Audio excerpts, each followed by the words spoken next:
કોળી સમાજના એક યુવાનની એક ભૂમાફિયા દ્વારા હત્યા કરવામાં આવે છે। જ્યારે હત્યા થઈ છે ત્યારે પીડિત પરિવાર દ્વારા ડેડ બોડી સ્વીકારવા માટે અમુક માંગણીઓ મૂકવામાં આવે છે।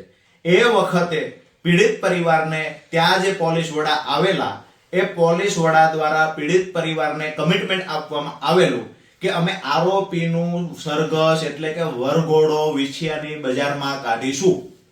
હવે જે વરઘોડો કાઢવાની વાત કરવામાં આવેલી એ મુજબ આજે આરોપીને કોર્ટમાં લઈ જતા પહેલા વરઘોડો કાઢવામાં ન આવ્યો, એટલે જે કમિટમેન્ટ આપવામાં આવેલો હતું પીડિત પરિવારની સાથે મોટી સંખ્યામાં લોકો જોડાયા અને પોલીસ મથકે રજૂઆત કરવા પહોંચ્યા।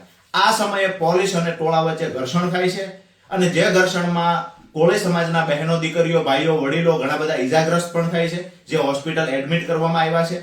ભગવાનને પ્રાર્થના કરીએ ઝડપથી સાજા થઈ જાય અને જે લોકોને પોલીસ સ્ટેશનમાં આજે બેસાડવામાં આવ્યા છે તો એ લોકો પર ખોટા કેસ કરવામાં ન આવે આ પણ વિનંતી કરીએ છીએ। અને આખી ઘટનામાં જે પોલીસ અધિકારી દ્વારા કમિટમેન્ટ આપવામાં આવેલું કે અમે વરઘોડો કાઢીશું અને વરઘોડો ન કાઢ્યો એટલે આખી ઘટના ઘટી છે, ત્યારે કાયદાની બહાર જઈ અને કમિટમેન્ટ આપનારા અધિકારીઓને ખરેખર પાઠ ભણાવવાની જરૂર છે। ગૃહમંત્રી શ્રીએ પોતે જો કાયદો નથી ભણ્યા તો આવા અમુક અધિકારીઓ છે, જેવી રીતે અમરેલીની ઘટના ઘટી છે